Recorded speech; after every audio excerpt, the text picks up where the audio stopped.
넓고 산이 많은 우리나라의 실정에 맞게 거기 문제를 해결하기 위한 중요한 방도는 풀 먹는 집짐승들을 기르는 것입니다. 1950년대 오보이 소령님께서는 풀과 거기를 바꿀 때 대한 유명한 미용제를 제시하시고 인민들의 식생활을 더욱 향상시킬 수 있는 명백한 방향을 그어주셨습니다. 토끼나 염소, 양과 같은 집짐승을 기르는 것은 풀을 가지고도 쉽게 기를 수 있는 실리적인 축산이며 고기 문제를 해결할 수 있는 가장 빠른 길입니다. 지금 당의 축산 정책을 높이 받들고 온 나라 각지에서는 토끼를 비롯한 풀 먹는 집짐승을 기르기 위한 축산 열풍이 세차게 일어나고 있습니다. 그럼 이 시간엔 풀 먹는 집짐승들을 많이 길러 그 덕을 보고 있는 단위들과 가정들을 보기로 합시다.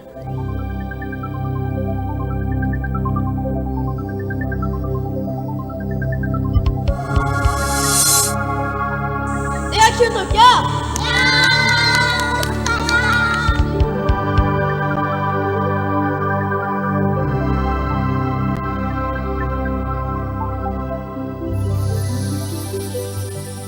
여기는 대천 청년 토끼 정축장입니다. 이곳 정축장에서는 해마다 8만여 마리의 새끼 토끼를 생산해서 도안의 시 군들과 인민군 부대들에도 보내주고 많은 고기와 털 가죽을 생산해서 군안의 인민 생활에도 많은 보탬을 주고 있습니다. 이 정축장에서 해마다 많은 토끼를 생산하는 비결의 하나는 자기 고장의 유리한 특성에 맞게 풀모기 생산 기지를 전망성 있게 꾸려놓은 것입니다.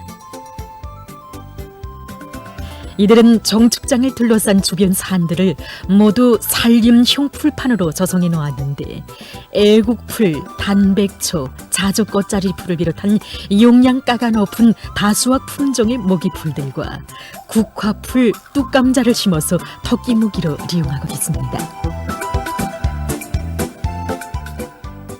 5월과 6월에 나오는 풀에는 여러 가지 약효 성분이 많습니다. 그리고 일반적으로 볼 때 5월과 6월에는 풀이 만문하고 영양가 높다고 하는데 실제 섬유질이 없기 때문에 토끼, 모기에서 소화 흡수율이 높습니다. 그 다음에는 이 5월, 6월 사이에 나오는 풀들의 여러 가지 약효과가 있기 때문에 토끼한테 아주 좋습니다. 우리는 5월과 6월 사이에 1년의 모기를 사료를 장만해서 연간 배합 모기를 이용하고 있습니다. 토끼는 풀만 가지고도 얼마든지 쉽게 기를 수 있는 집짐승입니다. 토끼가 하루 먹는 풀량은 알곡모기를 전혀 쓰지 않을 때 보통 2.4kg 정도라고 합니다. 이들은 한여름에 베어놓은 풀들을 잘 말려 풀가루를 내서 토끼 모기로 이용하는데 실리도 있고 토끼의 용량 관리에 매우 좋다고 합니다. 산림형 풀판에서 생산되는 풀 생산량은 이온차와 계절에 따라서 어느 정도 차이는 좀 있지만 대체로 300톤에 달하는데 이것을 말리워서 50여 톤의 풀가루로 생산했다가 연중 토끼 배합 모기로 이용하고 있습니다. 토끼는 미온욕이 약한 집짐승으로서 새끼 토끼 때부터 용량 관리를 잘해주는 것이 매우 중요하다고 합니다. 우리가 정전에는 새끼 토끼를 30일, 35일 넘겨줬던 거를 올해는 28일 넘겨줬대서 용량가루를 매기기 시작하면서부터 크는 속도도 빠르고 용량이 좋다니까 콕시즘에도 잘 안 죽고 겨우 크는 속도도 한 달에 벌써 중체가 한 500g 넘고 그래서 이게 용량가루가 새끼 토끼 사양 관리에 매우 합리적입니다. 용량가루 15g, 그 다음에 말린 풀가루 7g 정도.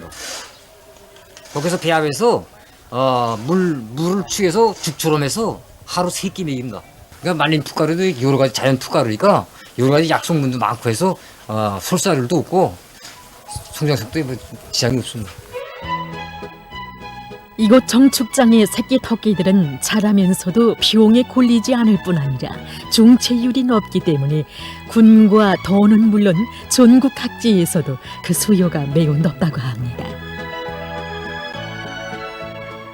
토끼를 대대적으로 기르면 알곡모기를 들이지 않고도 고기 문제를 빨리 해결할 수 있습니다. 그럼 회창군 회창고급중학교의 토끼 기르기를 한번 봅시다. 이 학교는 오래전부터 토끼 기르기를 잘하고 있는 것으로 소문이 났습니다. 우리 학교는 우리 위대한 수료님께서 토끼를 많이 기를 때 대한 가르치심을 주신 때로부터 토끼 기르기 운동을 계속 현재까지 수십 년 동안 정상화해 오고 있습니다. 70년대 72, 3, 4, 5 이때 토끼가 1만 마리 이상 기르게 됐습니다. 76년 2월 14일 전이라기를 많이 해서 토끼 가죽 2,000매를 올렸습니다. 그래서 우리 학교 학생들이 이 자그마한 사행을 받고받으신 위대한 장군님께서는 매우 만족해 하시면서 우리 학교의 모범을 전국에 일반화해야 한다고 이렇게 결시해 주셨습니다. 학교 주변의 산들에는 아카시아와 칡, 민들레를 비롯한 여러 가지 풀들이 많다고 합니다. 이 밖에도 이들은 토끼사 주변에 자주꽃자리나 단백풀, 왕사라구 같은 풀도 많이 심어 이용하고 있습니다. 그래서 남새가 많이 나는 남새 공급지로 되어 있는 또 숭인이라든가 그런 니들에서 김장용 배수를 많이 실어갑니다. 그 남는 또깃돌이 또 대단히 많습니다. 잠깐 한 20-30톤씩 됩니다. 그걸 이제 다 마가지고 조림도 하고 그다음에 이렇게 또 이거 보다시피 많이 말리지 않습니까? 말려가지고 기게 되면 겨울용 토끼 먹이로서는 충분합니다. 근데 우리 학생들이 토끼 기를 과정을 통해서 요만한 새끼로부터 시작해서 크게 엄지로 기를 때까지는 이 과정이 순탄치 않습니다. 그 극복하기 위한 대책도 강구해보고 이런 과정을 통해서 학생들이 많이 배우고 또 그 과정에 정신적으로 육체적으로 성장합니다. 이 학교에서는 매해 많은 토끼를 길러서 1톤 이상의 고기와 5,000여 장의 토끼 가죽을 생산해서 주변 광산들에 보내주고 있습니다. 위대한 수령님께서는 이미 오래전에 학교에서 토끼 기르기를 하는 것은 학생들이 토끼를 직접 길러보면서 토끼에 대한 산지식을 습득하게 하자는 데 중요한 목적이 있다고 하셨습니다. 오늘날까지 우리 학생 소년들은 물론 어른들도 즐겨 부르는 노래 우리 집 토끼. 이 노래로 1950년대 위대한 수령님의 높은 뜻을 받들어 학생 소년들 속에서 활발히 벌어지는 1만 마리 토끼 기르기 운동을 반영해서 나온 노래입니다. 이 노래와 더불어 오늘까지 토끼 기르기는 우리 학생 소년들의 좋은 일하기 운동에서 없어서는 안 될 하나의 일과로 되어 있습니다. 토끼는 나온 지 석 달이면 고기를 낼 수 있는데 가정들에서 우량종 토끼 4마리만 길러도 한 해에 600 내지 700kg의 고기를 낼 수 있습니다. 그러니 토끼는 적은 원가를 들이고도 영양가 높은 고기와 털, 좋은 고름 원천을 마련할 수 있어 일거량득이라고 할 수 있습니다. 그 실리를 봅시다. 숙천군 운종농장에는 토끼를 잘 기르기로 소문난 최용복 동무의 가정이 있습니다. 이 가정에서는 10여 년 전부터 자기 지방의 흔한 나달집과 농부산물을 잘 이용해서 토끼 기르기를 근기 있게 내밀어 왔습니다. 지금 이 가정에서는 소주 토끼와 뉴질랜드종, 캘리포니아종, 도이칠란드종을 비롯해서 우량 품종의 종자 토끼를 40여 마리나 기르고 있는데 한 해에 900여 마리의 새끼 토끼를 생산한다고 합니다. 그리고 토끼 배설물을 돼지 모기로 효과 있게 이용하고 축사 안에 이렇게 양어못까지 끓여놓고 여름철에는 메기를 기르면서 큰 단백풀을 생산하여 알곡모기 소비 기준을 현저히 낮추고 있습니다. 이 가정의 정합 축사를 잠깐 보기로 합시다. 1층엔 메기, 2층에는 돼지, 3층에는 닭, 4층에는 토끼, 5층에는 비둘기까지 기르고 있습니다. 이렇게 토끼와 닭을 층을 지어 같이 기르게 되면 각종 전염병을 막을 수 있고, 비둘기 배설물은 정축돼지들의 새끼 나이율을 높이는 데도 좋다고 합니다. 정말 정합축산을 해보니까 우리와 같은 농촌 가정들에서 얼마든지 고리형 순환 생산 체계의 독을 톡톡히 벌 수 있다는 것을 확신하게 됩니다. 우리 집에서는 지난해만 하여도 돼지고기 650kg, 메기 500kg 비롯해서 많은 고기를 생산해서 가정 살림에 이용하고 또 작업반 경영 활동에 효과적으로 쓰기도 하고, 그리고 인민군대 문어도 하고 있습니다. 이 가정뿐만이 아닙니다. 지금 전국 각지의 많은 가정들과 단위들에서 토끼를 비롯한 풀먹는 집짐승을 대대적으로 길러 살림살이를 보다 윤택하게 꾸리고 있습니다. 해창군 상옥관리에서도 수십 년 전부터 풀먹는 집짐승을 많이 길러 그 독을 단단히 보는다닙니다. 간혹 어떤 사람들은 방목지나 풀판이 없으면 집짐승을 기를 수 없는 것으로 생각하고 있습니다. 그러나 이곳 군 상옥관리소에서는 주변 산들을 잘 이용해서 염소와 토끼를 비롯한 풀먹는 집짐승들을 많이 기르고 있습니다. 염소와 양 역시 일고량득, 일고다득할 수 있는 집짐승이라고 할 수 있습니다. 염소와 양은 풀과 나무잎가지를 먹고 살면서 맛이 좋고 영양가 높은 젖과 고기, 털과 가죽을 내는 수익성이 높은 집짐승입니다. 풀 먹는 집짐승들 중에서 소는 312여 종, 양은 400여 종의 풀을 먹지만 특히 염소는 540여 종의 풀을 먹습니다.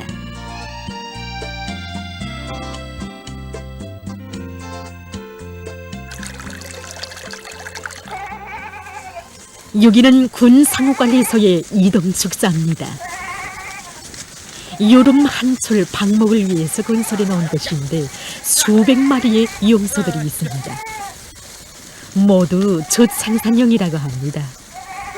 이들은 여름철 조건에 맞게 염소의 무리 짓기를 잘해서 자기 지대의 자연지리적 조건에 맞게 방목을 조직하고 있습니다.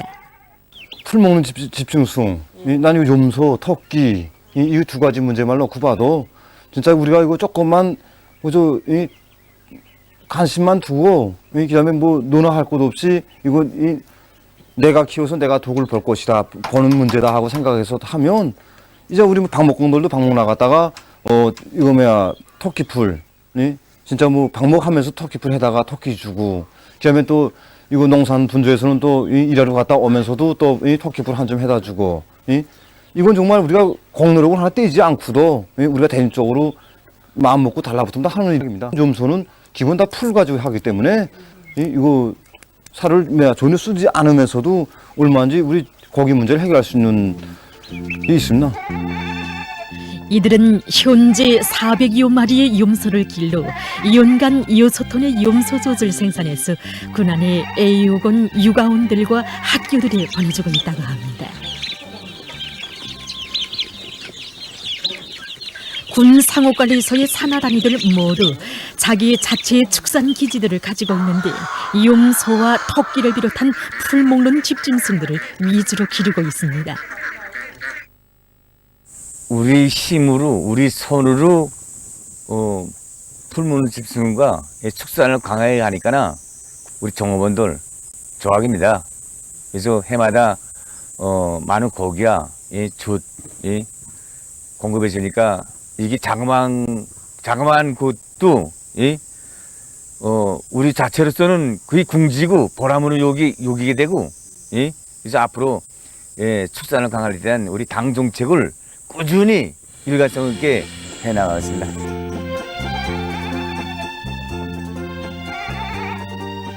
언제나 인민들의 식생활 문제를 두고 그처럼 마음 쓰신 위대한 수령님들께서는 가는 곳마다의 대규모적인 축산 기지들을 마련해 주시고 우리 인민들이 그 독을 보도록 걸음걸음 이끌어 주셨습니다. 황해남도 기남 목장도 그 단위들 중에 하나입니다. 사방이 이오로 산줄기로 둘러싸인 기남리는 지형적으로도 염소 기르기에 대단히 유리한 거장입니다. 그래서 위대한 장군님께서 2003년 6월 17일과 12월 28일 이 한 해에만도 몸소 2차례나 찾아오셔서 우리 목장에서 제일 걸렸던 종자 문제도 풀어주시고 전기 문제도 다 풀어주셨습니다. 염소 4가지 품종을 미천으로 해서 이 잡종화의 방법으로 우량종 염소 품종들로 다 개량했습니다. 그래서 이제 그전에는 염소젖을 700g 내지 1kg밖에 못 짜댔는데 지금은 우량 품종들로 다 개량해서 이 2kg, 2kg 500, 어떤 염소들은 3kg까지 염소젖을 생산하고 있습니다.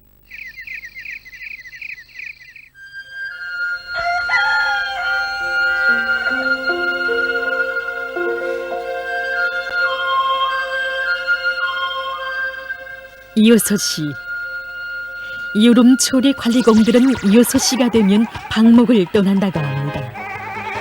축산 1분장에서는 샤오만종 염소와 파울 염소를 기르고 있는데 관리공들은 4사람이 20 내지 35마리 정도의 염소를 맡아 관리하고 있습니다.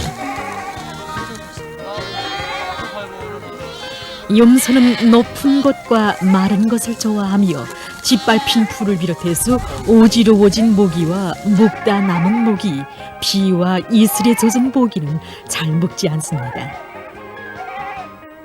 염소를 방목할 때에는 똘기나무 잎이 많은 것들을 따라가면서 먹이는 것이 좋습니다. 자연 풀판으로 되어 있는 이 방목지에는 염소들이 좋아하는 여러 가지 나무들과 풀들이 많은데 오늘은 염소들이 만문한 쑥을 많이 먹고 있습니다. 염소는 겨울철에도 눈이 20cm 이상 쌓인 날을 제외하고는 산과 들에서 노안 보기기를 진행합니다.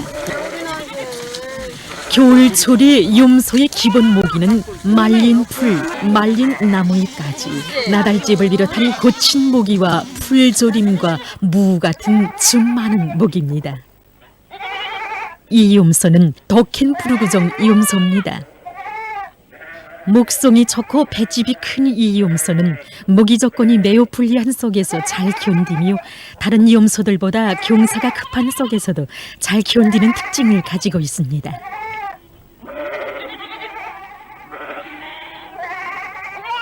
축산 2분장에서 기르고 있는 이 잔앤종 염소 역시 우량 품종의 염소로서 다 자라면 암염소 몸무게는 50 내지 65kg, 수컷은 75 내지 100kg까지 나간다고 합니다.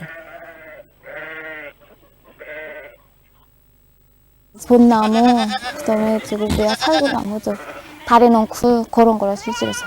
그쪽 산에 있는 풀들은 뭐 다 사서 먹습니다. 풀 먹는 짐승인데다가 젖 생산하고 새끼 생산하고 인민들의 식생활 높이는 거니까 되게 좋습니다. 축사하면 어디서나 먼저 꼽는 것이 정자라고 할 수 있습니다.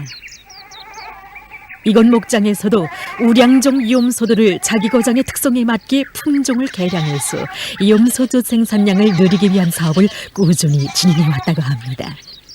이 우량종 염소들을 유지하고 확대하기 위한 이런 방향에서 정사 개량이 진행되고 있고, 다음으로 이 우량종 염소 수컷과 우리 지방 재래종 염소들과의 속붙임 방법, 이거 잡종화에 의한 정사 개량 방법이라기도 하고 누진 속붙임에 의한 정사 개량 방법이라고도 합니다.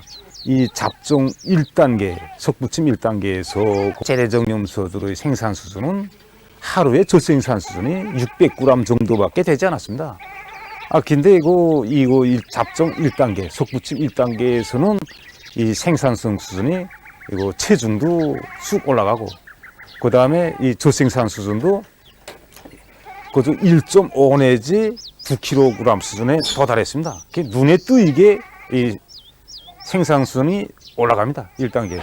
그래서 이 요게 1단계 염소에다가 또 다시 우량정 염소를 다시 솟붙이면 솟붙인 2대 염소에서는 그 생산성 수준이 우량정 염소 수준의 75% 수준까지 올라갑니다.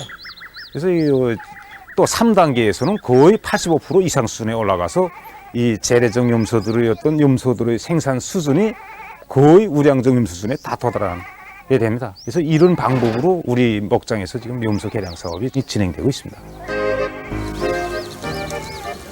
목장에서는 매 세대마다 무리교를 책임 담당제를 실시하고 있는데 책임성이 높아지고 풀판을 합리적으로 이용해서 생산성이 이전에 비해서 몇 배로 높아졌다고 합니다. 목장 쪽으로 염소 기르기를 제일 잘한다는 김창섭 세대입니다. 50여 마리의 염소를 기르고 있는데 매해 염소를 잘 길러 목장적으로 젖 생산량에서나 새끼 염소 생산에서 앞자리를 차지하고 있다고 합니다. 자체로 이동 방목지도 꾸려놓고 염소 기르기를 하고 있습니다.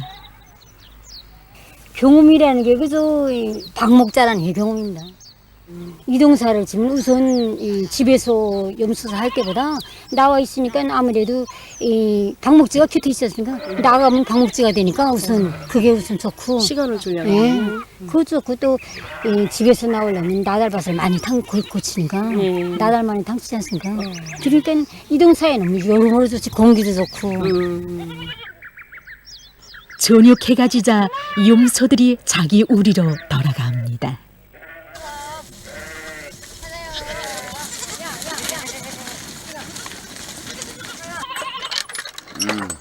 우리 염소들은 젖 잘라고 이렇게 바켓만 들고 나서면 찢길로 써서 다 이렇게 줄지어 선다. 그러니까 앉아서 그저 한 바퀴씩 짠다. 빙글빙글 돌아가면서. 다 짠 거 같으면 쌩쌩 띄워서 자기부터 짜달라 엉치 돌려대고 그러다가 축산하게 되니까 현분 어쨌든 분배목도 많아지고 어쨌든 염소를 기르면 젖이 나오고 거름이 나오고 좋은 점이 한두 가지가 아닙니다.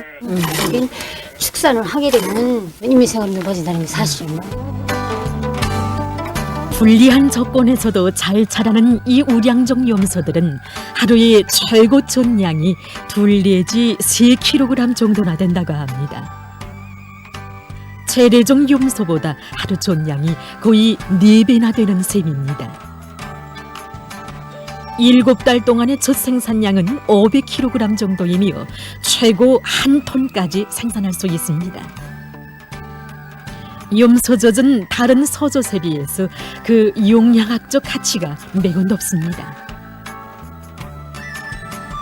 염소젖 2.5kg은 용량 가치로 보아서 달걀 25알과 맞먹으며 단백질 함량으로는 달걀 16알과 같습니다. 한 집에서 우량 품종의 염소 1마리를 길러 1년에 젖 500kg만 생산해도 그것은 용량가로 보아 달걀 5,000알, 단백질 함량으로는 달걀 3,120알과 맞먹습니다. 만일 전국의 농촌들에서 약 100만 마리의 좋은 암염소를 기른다면 1년에 근 50만 톤의 젖을 생산할 수 있는데 이것은 용량가로 보아서 달걀 55갈, 단백질 함량으로는 달걀 31호갈과 맞먹는다고 합니다. 실제 뼈심을 들인 것만큼 생활이 윤택해진다는 것을 실생활을 통해서 터득한 이들은 올해 염소젖 생산량에서도 목장 쪽으로 제일 앞장에 섰다고 합니다. 이렇게 목장에서는 과학적인 종자 개량 방법을 도입해서 2003년에 연간 10.7톤이었던 염소젖 생산량을 2018년에는 34.3배인 366톤으로 끌어올렸습니다. 지금 축산 부문의 일부 사람들 속에서는 알곡모기가 없으면 축산을 할 수 없다는 고질병이 지겹게 남아있는 현상들이 있습니다. 그것은 일부 축산 부문 단위들에서 사료 소비 기준이 높은 데서 표현되고 있습니다. 보통 사료 단위가 돼지는 평균 1대 4, 닭은 1대 3.8 정도라고 합니다. 이것은 돼지고기 10톤을 생산하는데 강냉이 40톤을 들이는 셈입니다. 이렇게 참새를 잡는데 대포를 쓰는 격으로 축산을 한다면 우리 당의 축산 정책을 올바로 집행할 수 없으며 언제까지도 그 덕을 볼 수가 없습니다. 지금 세계적인 축산 발전 추세를 봐도 축산업의 과학화를 실현하여 우량 품종을 적극 도입하고 있으며 순환 속도가 빠른 사양 방법을 받아들여서 경제적 효과성을 높이고 유전자 공학 기술을 받아들여 풀만 먹는 돼지까지 육종해내고 있다고 합니다. 어머니 수령님께서는 이미 오래전에 돼지에게 처음에는 풀을 많이 먹이다가 마지막 살찌우는 2달 기간에 영양가가 많은 사료를 집중적으로 먹이면 고기를 많이 생산할 수 있다고 몸소 집짐승 사양 관리 방법까지 하나하나 가르쳐 주셨습니다. 우리가 풀 먹는 집짐승을 비롯한 축산을 잘하는 단위들의 경험을 취재해보면 하나와 같이 그들은 지난 시기에 낡고 뒤떨어진 경험주의를 털어버리고 축산에서 과학화를 실현한 것이었습니다.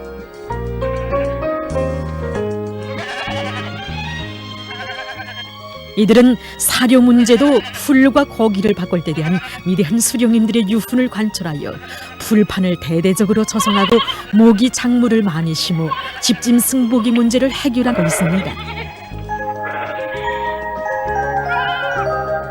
특히 애국풀, 단백초, 자척은 큰 단백풀을 많이 심고 자연 풀판에 칡을 비롯한 영양가가 높은 모기풀을 심는 사업을 일관성 있게 내밀어 알고기 없이는 축산을 할 수 없다던 기존관념을 완전히 깨버린 것입니다.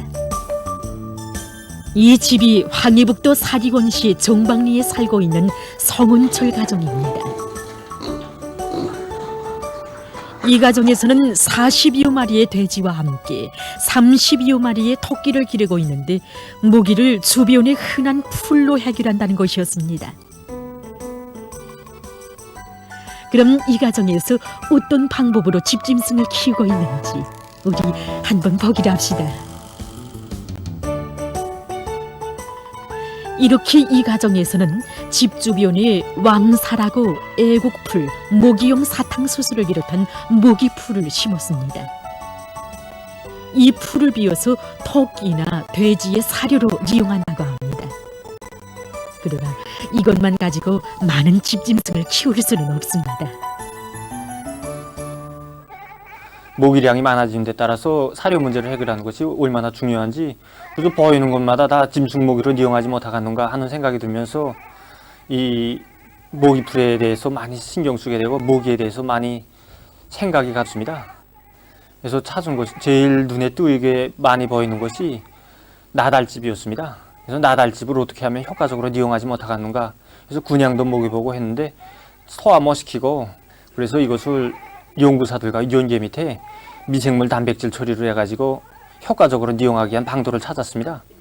그래서 찾은 방법이 종방복합권 처리 방법인데 이렇게 버릿집과 같이 이렇게 탈곡하고 찌꺼기 이런 물질에다가 집짐승 배설물을 그저 한 30% 섞었습니다. 여기선 기본 풀 먹는 집짐승 배설물을 이용했습니다. 이렇게 하고 여기다 원료량의 100kg 될 때 서석회를 그저 5kg, 5%를 여줬습니다. 여주고 곡자 5% 여주고 그 다음에 여소비료를 그저 0.5% 정도 첨가해 줬습니다. 그래서 물을 충분히 주고 이렇게 무지를 지어 놓습니다. 이렇게 해서 한 2, 3일 지나면 열이 50 내지 70도씨로 얼음이다. 얼으면서 발효가 되기 시작하는데 이걸 2, 3일에 한 번씩 뒤져주면서 보름간 발효시키면 발효가 끝납니다. 그 다음부터는 집짐승 모기를 이용하는데 발효가 끝났을 때 이렇게 밤색, 검은 밤색을 띠면서 냄새도 없고 사료가 집짐승들이 즐겨 먹습니다. 콩나물을 키워내는 시루에 담긴 이것이 얼핏 보기에는 록두나물처럼 보이지 않습니까? 이곳이 바로 돼지모기로 이용되는 풀씨입니다. 이것은 나팔꽃씨와 일반 풀씨를 싹 틔운 것입니다. 우리 생활에 흔한 풀씨가 어떻게 집짐승모기로 되는지 참 흥미있습니다. 자료를 한번 보니까 밀보리를 이용해서 싹 틔운 모기를 배양해서 먹이는 게 있었습니다. 근데 그 방법을 보니까 해봤습니다. 해보니까 배양도 잘 되고 질은 좋아지는데 우리 아까운 밀보리를 발효시키면서 하지 말고 풀씨를 이용해서 하면 어떡하는가 하는 방법을 찾게 되었습니다. 여기서 주목을 돌리게 된 것이 덜피씨입니다. 이 덜피씨가 농촌에 흔하고 가을철에는 많은 양이 나오게 됩니다. 이 씨를 합리적으로 얻어들여다가 채집해 가지고 이용하면 많은 양의 풀모기를 생산할 수 있다는 실마리를 가지게 되었습니다. 그래서 해보니까 실제로 잘 됐습니다. 그래서 이 덜피에 의한 풀모기 배양 방법을 받아들여 가지고 겨울철과 이른봄 조건에서 온도만 보장해 주면서 많은 양의 풀을 생산할 수 있었습니다. 그래서 뿌리가 쫙 엉키면서 풀 덩어리가 형성됩니다. 그다음에 짐승들이 겨울철에 그렇게 푸른 모기가 없기 때문에 아주 즐겨 먹고 영양학적 측면에서도 좋고 모기 문제를 많이 해결할 수 있었습니다. 이 가정에서는 집주변이나 돼지우리 사이에 지은 온실에서 애국풀을 많이 키우고 있습니다. 이들은 애국풀을 졸단해서 총초 발효 첨가제를 넣어 돼지모기를 이용하는데 그 효과성이 대단하다고 합니다. 이 첨가제로 애국풀을 균 처리하면 고친 풀이 만무해지면서 향긋한 냄새가 나며 부피도 매우 줄어든다고 합니다. 이렇게 이 가정에서는 애국풀 가공모기를 비롯한 여러 가지 풀모기를 돼지모기로 많이 이용하고 있습니다. 지난 시기 이들은 오미돼지 한 마리를 키우는데 하루에 1.8kg의 알곡모기를 이용했다고 합니다. 그러나 지금은 800g의 알곡모기와 5kg의 풀모기를 가지고 돼지를 키우고 있는데 고기 생산량은 이전과 못지않다고 합니다. 이렇게 이들은 풀모기를 이용해서 한 해에 4톤 정도의 고기를 생산하며 40톤의 질 좋은 고름을 생산해서 논밭에 내고 있습니다. 이들은 토끼도 풀가루에 의한 배합모기를 이용해서 겨울에도 모기 조건에 구애됨이 없이 잘 기르고 있습니다. 이 가정에서처럼 우리 주위의 흔한 풀을 잘 이용하면 실제 생활에서 그 덕을 잘 볼 수 있습니다. 축산을 많이 하니까 살림살이가 하나둘 불기 시작해서 정말 재미있습니다. 이 가정에서는 아이들이 좋아하는 토끼고기 요리를 자주 한다고 합니다. 토끼고기는 살이 연하고 부드러우며 다른 고기들에 비해서 지방질이 적고 단백질이 많습니다. 소고기 100g 속에는 단백질이 18.7% 들어있지만 토끼고기 100g에는 단백질이 20%나 들어있습니다. 또한 토끼고기에는 사람의 키를 크게 하는 리진이 많으며 칼슘, 린, 철 등 광물질과 비타민 PP도 많이 포함되어 있습니다. 토끼고기에는 동맥경화증을 초래하는 콜레스테린, 나트리움이 적은 반면에 동맥경화증을 막는 레시틴이 많이 들어있어 혈관계통 질병을 비롯한 각종 병을 예방하는 데 아주 효과적입니다. 성운철 동무의 말에 의하면 토끼고기를 늘 먹는 사람들은 밥을 절반도 안 먹는다고 합니다. 그러니 그만큼 식량이 절약된다는 것입니다. 실제 토끼를 많이 기르면 식량을 40%나 절약할 수 있습니다. 건강히 많이 먹어야 돼요. 축산으로 꽃피는 가정에서 행복의 웃음소리가 울립니다. 맛있나? 풀과 고기를 바꾸는 사람들. 우리 주위에 흔한 풀을 가지고 고기를 바꿀 수 있으니 이것이 얼마나 좋은 일입니까? 이들처럼 과학 축산을 중요한 정책적 역으로 틀어쥐고 적극 내밀면 그 덕을 꼭 보게 되며 앞으로의 생활을 더욱 윤택하게 꽃피워나갈 수 있습니다. 우리 모두 앞선 단위들의 경험을 본받아 축산을 본때 있게 해나갑시다. 결심하고 이약하게 달라붙으면 얼마든지 윤택한 생활, 부흥한 내일을 앞당길 수 있습니다.